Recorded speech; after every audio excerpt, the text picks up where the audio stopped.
దైవజనులకు అలాగే మీకు అందరికి కూడా నా హృదయపూర్వక వందనాలు. കർത്താവിന്റെ വേലയിലായിരിക്കുന്ന അഭിഷേകവും കുടുംബത്തിലും കിടന്നുന്ന എല്ലാവർക്കും എന്റെ വന്ദനത്തെ അറിയിച്ചുകൊള്ളുന്നു. ఊరికి ఏర్పాటు చేసినటువంటి కుటుంబస్తులకు కూడా నా హృదయపూర్వక వందనాలు. ఈ మీటింగ్ ఏర్పాటు చేసే పామితులున్నవർക്ക് എന്റെ വന്ദനത്തെ അറിയിച്ചുകൊള്ളുന്നു. మాది ఆంధ్రప్రదేశ్ కాకినాడ జిల్లా బురుగుపూడి గ్రామం. ഞങ്ങൾ ആന്ധ്ര കാക്കനാട് അടുത്ത് ബുరుగుപൂടി എന്ന് പറയുന്ന ഗ്രാമത്തിലാണ് ഞാൻ కర్తాన్ని వేల ചെയ്യുന്നത്. నెల్లిపూడి ప్రాంతంలో పరిచర్య చేస్తున్నాం. మా స్వగ్రామం నెల్లిపూడి. നെല്ലിപ്പുടി എന്ന് പറയുന്ന ഗ്രാമത്തിലാണ് ഞങ്ങൾ കർത്താവിന്റെ വേല ചെയ്യുന്നത്. ఈ సమయంలో సహోదరుడికి వాళ్ళకి సాక్ష్యం చెప్పాడు మా యొక్క మేనల్లుడు. എൻ്റെ പെങ്ങളുടെ മോനാണ് ഇപ്പോൾ సాక్ష్యం പറഞ്ഞ ఆള്. మేము నెల్లిపూడి నుంచి మా గ్రామం నుంచి బయలుదేరడానికి ముందుగా కొన్ని అనుకూలమైనటువంటి పరిస్థితులు కాకుండా ప్రతికూలమైనటువంటి పరిస్థితులు ఎదురవి ഞങ്ങൾ നെല്ലിപ്പുടിയിൽ കർത്താവിന്റെ വേല ചെയ്യുമ്പോൾ ചില പ്രതികൂലങ്ങളാണ് ഞങ്ങൾക്ക് അനുകൂലം വന്നില്ല. പലപ്പോഴും പ്രതികൂലങ്ങളാണ് ഞങ്ങൾ ముందుకు വന്നുകൊണ്ടിരുന്നത്. మా తల్లి గారికి చాలా బలహీనతతో ఇక్కడ మా తల్లి గారు ఉన్నారు. എൻ്റെ అమ్మ శరీరത്തിൽ సుഖയില്ല, ക്ഷീണിതയായിരിക്കുന്നു.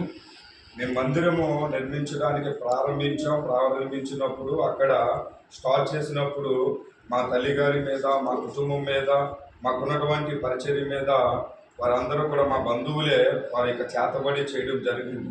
ഞങ്ങൾ അവിടെ ചർച്ച കെട്ടാൻ വേണ്ടി അടിസ്ഥാനം എല്ലാം എടുത്ത് പണി തുടങ്ങി ഉടനെ ഞങ്ങളുടെ കൂട്ടരെല്ലാം കൂടെ ഞങ്ങളുടെ മേലെ അമ്മയുടെ ഞങ്ങളെല്ലാം മേലെ ഒരു మంత్రప్రయోగం ചെയ്യാൻ തുടങ്ങി. సమయంలో నా పేరు ముందుగా చెప్పలేదు. అయితే నా పేరు వెలుగుల కృపాపాల్, పాస్టర్ కృపాపాల్. 2 పరిచయలు ఉన్నాయి, తిరుమాలి, నెల్లిపూడి. అలాగనే మా యొక్క భార్య పేరు ఒక వందన. అలాగనే ఒక 2 పిల్లలు ఉన్నారు, పాప బాబుని. మా మధ్యలో సాలెంరాజ్ మా యొక్క మా బిడ్డ ఉన్నాడు. అలాగనే ఇక ఈ సమయంలో ఇలాగ రావడానికి దేవుని కృప ఉన్నది. എൻ്റെ പേര് ഞാൻ പറഞ്ഞില്ല. എൻ്റെ പേര് വീരപ്രഭു കൃപാപോൾ. എൻ്റെ ഭാര്യ വന്ദന, എൻ്റെ മോൻ ഇവിടെ കിടന്നിട്ടുണ്ട്. ഞങ്ങൾ 2 മക്കളാണ്. കർത്താവിൻ്റെ വേലയിൽ ഇതുപോലെ മുമ്പോട്ട് പോകുന്നു. మరి ఈ సమయంలో నేను వాక్యము చెప్పడానికి రాలేదు, కానీ దైవజనులు మరి ఎంతగానో ఆంధ్రప్రదేశ్లో ఇక దైవజనులు జకరయ్య గారిని, అలాగే మరి కమలమ్మ గారి పాస్టమ్ గారిని బలంగా వాడుతున్నారు. వారి యొక్క పరిచర్యలో మేము కూడా వాక్యం విని బలపడినటువంటి వ్యక్తులము.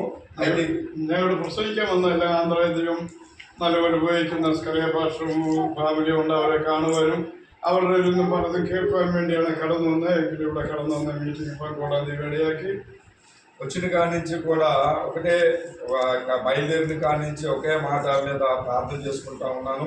ప్రభువా, నీ ఆత్మ ద్వారా నడిపించు, ఏది చేసినా నీ చిత్తమే అని ప్రార్థన చేసుకుని ఇక్కడికి రావడం జరిగింది. ഞങ്ങൾ തിരിച്ചെടുത്തോട്ട് ദൈവം നിന്റെ ആത്മാവിൽ ഞങ്ങൾ നടത്തേണ്ടത്, നിന്റെ ഹിതം മാത്രമേ ഞങ്ങൾ നിറവേറാമെന്ന് പറഞ്ഞാണ് ഞങ്ങളുടെ യാത്ര ചെയ്ത് തുടങ്ങിയത്. ഇതുവരെ അങ്ങനെയായിരുന്നു പ്രാർത്ഥിച്ചത്. దైవజనుల సమయంలో మరి ఒక 20 నిమిషాలు వాక్యం చెప్పమన్నప్పుడు, ప్రభువా నీ చిత్తము, నీవు ఏం మాట్లాడితే అదే నేను చెప్పడానికి సిద్ధంగా ఉన్నానని దేవుని ఆత్మకు నేను అప్పగించుకున్నాను. ഇതിനെക്കുറിച്ച് സംസാരിക്കാൻ പറഞ്ഞപ്പോൾ ദൈവമേ, എനിക്ക് സംസാരിക്കാൻ കഴിവില്ല, നീ ഏത് സംസാരിക്കണോ എന്നോട് അവർ ഇരിക്കുകയാണെങ്കിൽ ഞാൻ സംസാരിക്കാമെന്ന് പ്രാർത്ഥിച്ചു. మా కుటుంబం కొరకు అలాగనే 2 చోట్ల పరిచయం జరుగుతుంది. అక్కడను మందిర నిర్మాణం కొరకు మా కొరకు ప్రార్థన చేయండి. కొద్ది నిమిషాలు వాక్యాన్ని పరిశుద్ధాత్ముడు నాలో పెట్టినటువంటి ఆ తలంపును మీ ద్వారా పంచుకోవాలని ఇష్టపడతా ఉన్నాను. ഞാൻ 2 സ്ഥലത്താണ് കർത്താവിന് വേല ചെയ്യുന്നത്. ആ വേല വളർത്തുവാൻ വേണ്ടി നിങ്ങൾ പ്രാർത്ഥിക്കുക. കർത്താവിന് തരുന്ന വാക്യം നിങ്ങളോട് പങ്കുവെക്കുവാൻ ഞാൻ താല്പര്യപ്പെടുന്നു. జకరియా గ్రంథము 4వ అధ్యాయము ജക്കറിയ 4:7.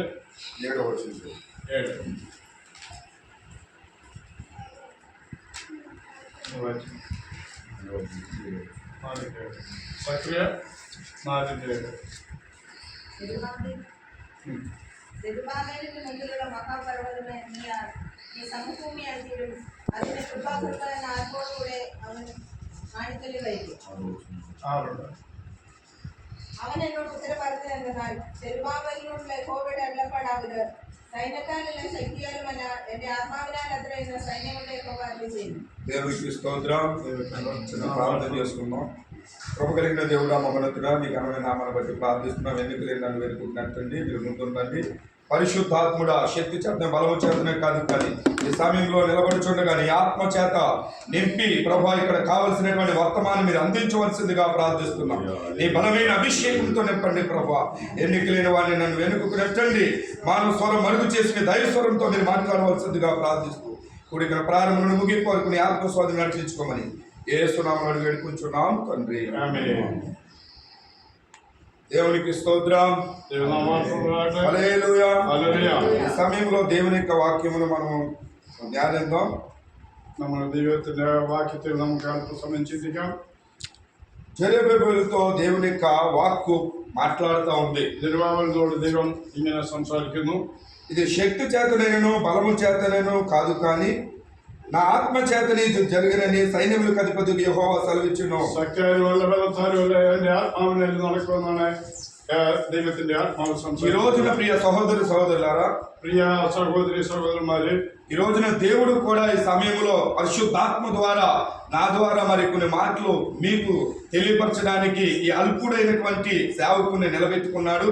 ഇന്ന് ദൈവത്തിന്റെ ആത്മാവ് നിങ്ങളോട് സംസാരിക്കുവാൻ ഈ ബലഹീനനായ എന്നെ ഉപയോഗിക്കുന്നു. അതിനെ ഓർത്ത് ദൈവത്തെ സ്തുതിക്കുന്നു. ఆ మాట ఏంటంటే ఈ దినాన జెరుబ్బాబెలుతో మాట్లాడిన రీతిగానే మనందరితో ఈ రోజున దేవుడు మాట్లాడుతూ ఉన్నాడు. ജെരുബ്ബാബേലിനോട് സംസാരിക്കുന്ന രീതിയിൽ ഇവിടെ ഇരിക്കുന്ന ഓരോരുത്തരും ദൈവത്തിന്റെ ആത്മാവിൽ സംസാരിക്കുകയാണ്. ఇది శక్తి చేతనైనను బలము చేతనైనను కాక నా ఆత్మ చేతనిది జరుగునని సైన్యములకు అధిపతికి యెహోవా సెలవిచ్చెను. ശക്തിയാലുമല്ല ശക്തിയാലുമല്ല സൈന്യത്താലുമല്ല ദൈവത്തിന്റെ ആത്മാവില്ല ഇത് നടക്കുമെന്ന് ദൈവത്തിന്റെ ആത്മാവ് സംസാരിക്കുന്നു. గొప్ప పర్వతమా, വലിയ പർവ്വതം. ఈ పర్వతము మనము దేనికి సాదృశ్యంగా ఉన్నది అంటే ഈ പർവ്വതം എന്തിനോട് സാദൃശ്യം എന്ന് പറയുകയാണെങ്കിൽ పర్వతాన్ని చూసేటప్పటికి మనం భయపడుతూ ఉంటాం. പലരും പർവ്വതങ്ങളെ കാണുമ്പോൾ പേടിക്കുകയാണ്. ఈ రోజున ప్రియ సహోదర సహోదరులారా, പ്രിയ സഹോദരി സഹോദരന്മാരെ, దేవుడు ఈ రోజున పర్వతము ఎలాగైతే అడ్డగిస్తా ఉందో ఈ రోజున ప్రతి ఒక్క మానవుని జీవితంలో కూడా పర్వతము లాంటి సమస్యలు, పర్వతము లాంటి అనారోగ్యము, పర్వతము లాంటి ఆర్థిక ఇబ్బందులు, పర్వతము లాంటివి ఏవేవో మానవుని అడ్డగిస్తా ఉన్నాయి.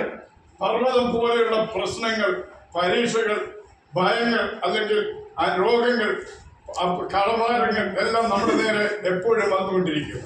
ఇక్కడ దేవుడు మాట్లాడుతూ ఉన్నాడు. జెరుబ్బాబెలు ദൈവം പറയുന്ന జెరుబ్బాబెలును అడ్డగించుటకు నువ్వు ఏమాత్రం దానవు.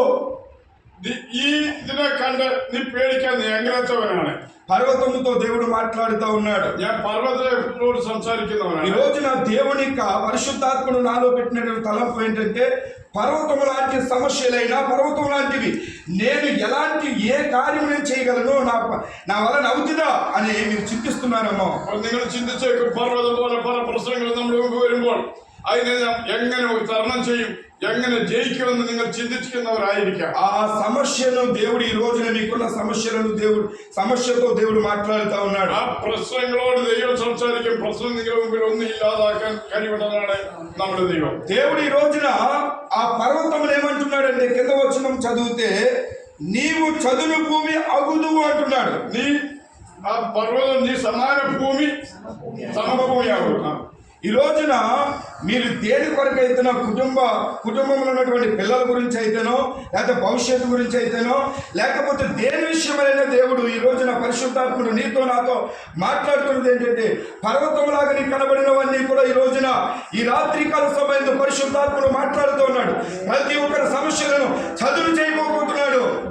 നിങ്ങളുടെ കുടുംബ വിഷയമായിരിക്കാം, നിങ്ങളുടെ പിള്ളേരുടെ ഭാവി വിഷയമായിരിക്കാം, നിങ്ങളുടെ കുടുംബത്തിൽ പല പ്രശ്നങ്ങൾ കടന്നു വരിക്കാം. എന്നാൽ ഈ മല പോലെയുള്ള പ്രശ്നത്തെ എല്ലാം സമമാക്കുന്ന ഒരു ദൈവമാണ്, ഇല്ലാതാക്കുന്ന ദൈവമാണ് കാര്യം നാം മറന്നുപോയത്. ఈ రోజున ఇక్కడ మీరు మాట్లాడుకున్న రీతిగానే మీరు ప్రతి ఒక్కరు కూడా అనుకుంటా ఉన్నారు, నా వలన అవుతుందా, లేకపోతే నేను చేయగలనా, నా బిడ్డల భవిష్యత్తు ఏంటి, నాకున్నటువంటి అనారోగ్యము పోతుందా, లేకపోతే దాన్ని ఎలా జయించగలను అని ప్రతి ఒక్కరు కూడా కలవరపడుతున్నారని దేవుని ఆత్మ సెలవిస్తా ఉంది.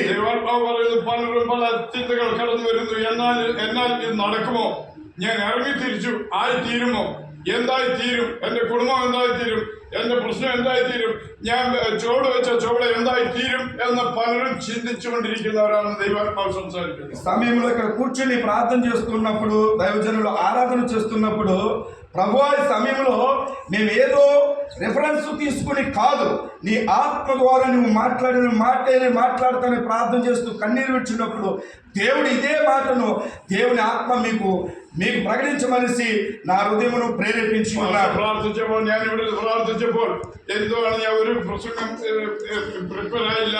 അന്നേരം എനിക്ക് ദൈവാത്മാവ് സംസാരിച്ചാണ് പലരുടെ മുമ്പിൽ പർവ്വതം പോലുള്ള പ്രശ്നങ്ങളുണ്ട്. ആ പ്രശ്നങ്ങളെ കണ്ട് പലരും എന്തായി തീരുമെന്ന് ഭയപ്പെടുന്നു. എന്നാൽ അവർക്ക് ധൈര്യം കൊടുക്കാൻ വേണ്ടി ദൈവം പരിശുദ്ധാത്മാവ് ഇരിക്കുന്ന വാക്യമാണ് ഈ വാക്യം. യെശയ്യാ ഗ്രന്ഥം 40:29 യെശയ്യാ 40:29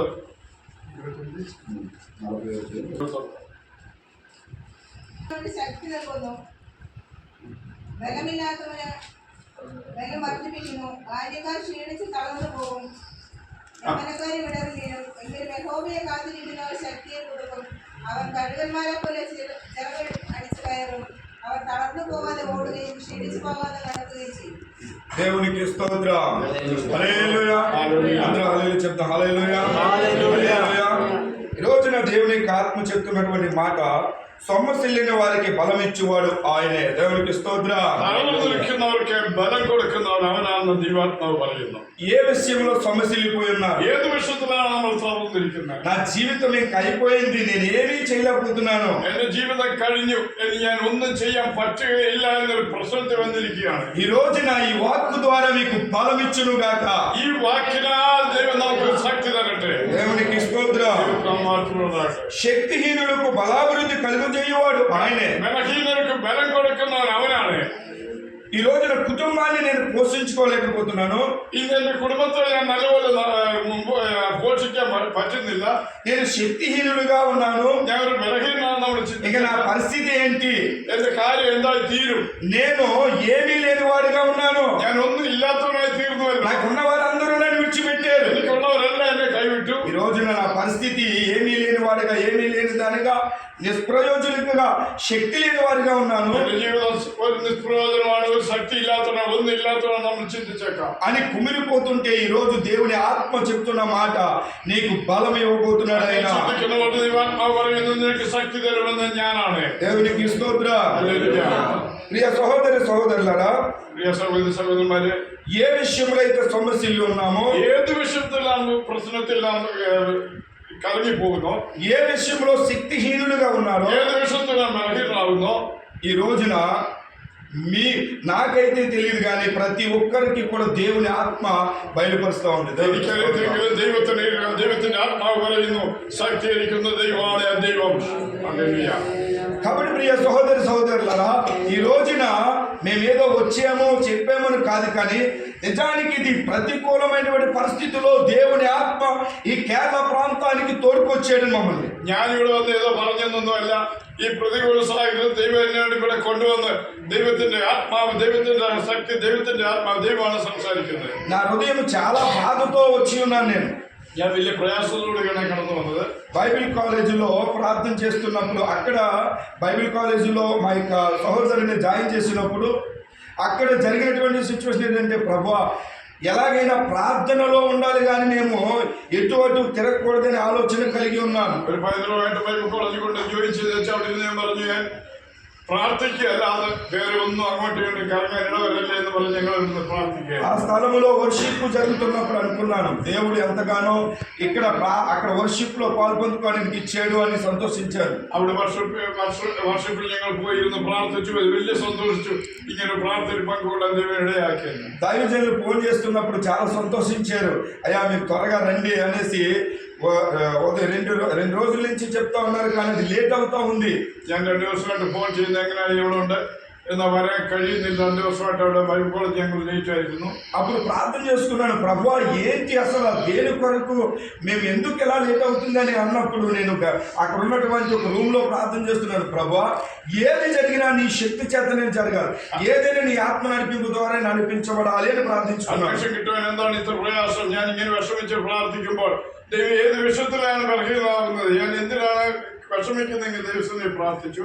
వచ్చిన వెంటనే మేము దైవజనులు కలిసినప్పుడు ఎంతగానో మేము ఇక అన్నీ కూడా మాట్లాడుకున్నాం. చాలా సంతోషంగా దైవజనరాలు ఎంతో ఆత్మీయంగా మాకు ఈ టీలు ఇవన్నీ ఇచ్చి చాలా సంతోషంగా ప్రేమ అనురాగాలతో మేము మాట్లాడుకోవడం జరిగింది. ഞങ്ങളെ കണ്ടപ്പോൾ വലിയ പഴയ പ്രശ്നങ്ങളെല്ലാം പോയി നല്ല സ്നേഹത്തോടു കൂടി സംസാരിക്കാനും വലിയൊരു ഉന്മേഷം വരുവാനും ദൈവം ഇടയാക്കി. తర్వాత ఒక మాట అన్నారు. ఏమన్నారంటే మా సహోదరుల యొక్క కుటుంబంలో ప్రార్థన ఉంది అన్నారు. വന്നു കഴിഞ്ഞ് ഞാൻ പറഞ്ഞു ഞങ്ങളുടെ പാർട്ടി വീട്ടിൽ പ്രാർത്ഥനയുണ്ട് అన్నప్పుడు అప్పుడు అనుకున్నాను, ప్రభువా నీవు ఊరికినే ఈ స్థలానికి నీవు ఇక్కడికి తీసుకురాలేదు, ఏదో కార్యం ఉందనుకున్నాను నేను. അപ്പോൾ ഞാൻ ഓർത്തു ചുമ്മാ ഞാൻ കടന്നു വന്നതല്ല, ദൈവത്തിന് പദ്ധതി ഉണ്ടായിരുന്നു, അതുകൊണ്ടാണ് ഇവിടെ കടന്നു വന്നത്. నిజానికి ఇక్కడ కూర్చున్నామే కానీ మేము వినడానికి వచ్చాం కానీ ఇక్కడ మాట్లాడడానికి అనేది మేము అసలు రాలేదు. కానీ దేవుని ఆత్మ దైవజనులకు 10 నిమిషాలు అనేటప్పటికి ప్రార్థన చేస్తుంటే ఆ మాట బయలుపరచమని దేవుని యొక్క వాక్కు బయలుపరచమని వేసి ప్రేరేపణ కలిగి ఉన్నాను. നിങ്ങളോട് കൂടി ഇരുന്ന് പ്രാർത്ഥിക്കാനും സംസാരിച്ച് കേൾക്കാനുമാണ് കടന്നു വന്നത്. പ്രസംഗിക്കണമെന്ന് ഒരിക്കലും ഉദ്ദേശിച്ച് കടന്നു വന്നില്ല. നിങ്ങളോടൊപ്പം ഇരുന്ന് ആരാധിച്ച് എനിക്ക് വലിയ സന്തോഷമായിരുന്നു. അതിനെ ദൈവത്തെ സ്തുതിക്കുന്നു. కాబట్టి ప్రియ సహోదరి సహోదరులారా, ఈ రోజున మీరు సమస్యల్లిపోయినా లేకపోతే శక్తిహీనులుగా ఉన్నా దేవుని వాక్కు ద్వారా ప్రతి ఒక్కరూ బలపరచబడుతున్నారు. നിങ്ങൾ ബലഹീനരായാലും എന്തെങ്കിലും പ്രശ്നം വന്നാലും ദൈവത്തിന്റെ വാക്കിനാൽ ദൈവത്തിന്റെ വചനത്താൽ നാം ശക്തി പ്രാപിക്കുന്നവരായിരിക്കണം. ఈ రోజున ఇక్కడ నిలబడినటువంటి నేను, ഇന്നിവിടെ നിൽക്കുന്ന ഞാൻ ఒక రోజున చనిపోవాలనేసి ఒక ఆలోచన కలిగి ఉన్నాను. ഒരിക്കൽ ആത്മഹത്യ ചെയ്യണമെന്ന് മരിക്കണമെന്ന് എനിക്കിങ്ങനെ ആഗ്രഹിച്ചു. చనిపోవాలి ఎందుకనేసి నాకున్నటువంటి ట్రావెల్స్ ఇవన్నీ కూడా లాస్ అయినప్పుడు, എനിക്കുള്ള എല്ലാം നഷ്ടമായപ്പോൾ ഇനി ജീവിച്ചിട്ട് കാര്യമില്ല എന്ന് ചിന്തിച്ചു. నా తల్లి గారు ప్రోత్సహించి మందిరాన్ని తోడుకు వెళ్ళారు. എൻ്റെ അമ്മ എന്നെ നിർബന്ധിച്ചൊരു ദൈവാലയത്തിലേക്കുണ്ട്. నేను వెళ్ళను అనేసి నేను విగ్రహార్థకుని బాగా విగ్రహార్థకుని నా పేరు శివనారాయణ. നാരായണൻ എന്നെ പേര്. ഞാൻ ഹിന്ദു ദേവാലയത്തിൽ അല്ലെങ്കിൽ പോയില്ല, ചർച്ചിൽ പോയെന്ന് പറഞ്ഞിരുന്നപ്പോൾ అయితే నా తల్లి గారు నేను ఆలోచన చేసుకున్నాను, ఈ రాత్రి నేను విశ్వం తీసుకుని చనిపోతాను, అందరిని ఎవరిని కూడా కష్టపెట్టకూడదని ఒక ఆలోచన కలిగి ఉన్నాను. എല്ലാം നഷ്ടമായപ്പോഴും ചിന്തിച്ചു ഇന്ന് രാത്രി ഭക്ഷണം കഴിച്ച് മരിക്കണം എന്ന് ഞാൻ ശല്യപ്പെടുത്തുന്ന രാത്രി ഞാൻ ഭാരമായിട്ടിരിക്കുകയെല്ലാം ചിന്തിച്ചു. అమ్మగారు నన్ను చర్చికి నడిపించినప్పుడు అక్కడికి వెళ్ళి వాక్యము జనవరి 1కి వాగ్దానాలు ఇస్తారు. ഞാൻ ഒരു ചർച്ചിൽ കൊണ്ട് ജനുവരി 1-ാം തീയതി ഒരു വാഗ്ദാന ഒരു കാർഡ് കൊടുക്കും. వాగ్దానం తీసినప్పుడు ఒకటే మాట్లాడుకున్నాను, మోకరించి ప్రార్థన చేసి, నీవు శక్తివంతమైన దేవుడు కదా, నువ్వు వాక్కు ద్వారా మాట్లాడతావు కదా నాయన, ఈ సమయంలో నీవు నాతో మాట్లాడితే నేను బ్రతుకుతాను, లేకపోతే రాత్రికి నేను విషం తీసుకుని చనిపోతానని ఒక ఆలోచన కలిగి ఉన్నాను. അമ്മ ചർച്ചിൽ കൊണ്ടുപോയപ്പോൾ ദൈവം നീ സംസാരിക്കുന്ന ദൈവമാണെങ്കിൽ ഇന്ന് എന്നോട് സംസാരിക്കണം, അല്ലെങ്കിൽ ഇന്ന് രാത്രി വിഷം കഴിച്ച് മരിക്കുമെന്ന് തീരുമാനിച്ചു. అప్పుడు నేను సేవకుని కాదు కానీ విశ్వాసిగా ఉన్నాను. അത് ഞാൻ పాస్టర్నొല്ല, ഒരു అమ్మ കൊണ്ടുവന്ന് చర్చికి పోయిన రీసెర్చ్ పోయి దేవుడు ఒక మాట మాట్లాడాడు. ఆయన కీర్తన గ్రంథం 8వ కీర్తనలో ఒక మాట అన్నాడు. ఏమనంటే, నీవు నడవలసిన త్రోవలో నేను నిన్ను నడిపించేదను. 8ാം സങ്കീർത്തനത്തിൽ നീ 2వ కీర్తన നീ പോകുന്ന మార్గం నిన్నే కాల్చు. ఆ మాట ఎప్పుడైతే వాగ్దానం చూసుకుని చదివేనో, నాలో ఉన్నటువంటి చీకటి, నాలో ఉన్నటువంటి అధైర్యము, నాలో ఉన్నటువంటి భయము ఇవన్నీ పోయి, దేవా నీవు ఉన్నావు తండ్రి, నువ్వు నాతో మాట్లాడావు కాబట్టి నేను నీ పరిచయం ఇంకా నేను బ్రతుకుతాను, నేను చనిపోవాలని ఒక నిర్ణయం తీసుకున్నాను. നടക്കുന്ന മാർഗം ഞാൻ നിനക്ക് കാണിച്ചു തരും, ഉപദേശിച്ചു തരുമെന്ന് കേട്ടവരെ പറഞ്ഞു.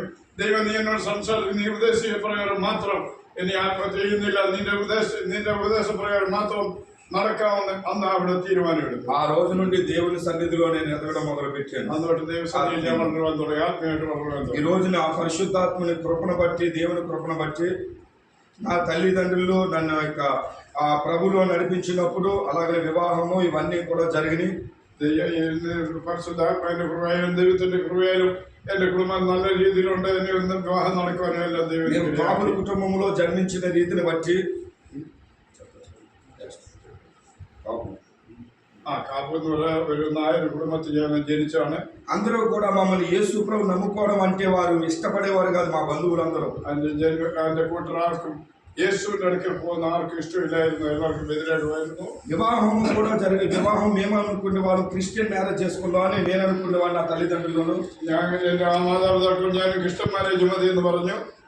అయితే ఆఖరికి జరిగిన విషయం ఏంటంటే, మేము దేవుని పక్షాన నిలబడినప్పుడు మా వారందరూ కూడా మమ్మల్ని వెలివేస్తారని ఒక మాట చెప్పారు. നീ ക്രിസ്ത്യൻ നടക്കുകയാണെങ്കിൽ നിങ്ങളെ നാട്ടിൽ നിന്ന് നിങ്ങളെ ഞങ്ങൾ ഉപേക്ഷിക്കും, കുടുംബത്തിൽ നിന്ന് നിങ്ങളെ കൈവിടുമെന്ന് പറഞ്ഞു. ఇప్పుడు చదివినటువంటి వాక్యం రీతిగా శక్తి చేతనే బలం చేతనే కాదు నా ఆత్మ చేతనే కార్యం జరిగినటువంటి మాటను పట్టుకుని మేము ప్రార్థన చేసినప్పుడు ఎవరు వెలివేసినా పర్వాలేదు కానీ దేవుడు ఉన్నాడు అని నమ్మి ఈ వివాహానికి ప్రారంభించాం.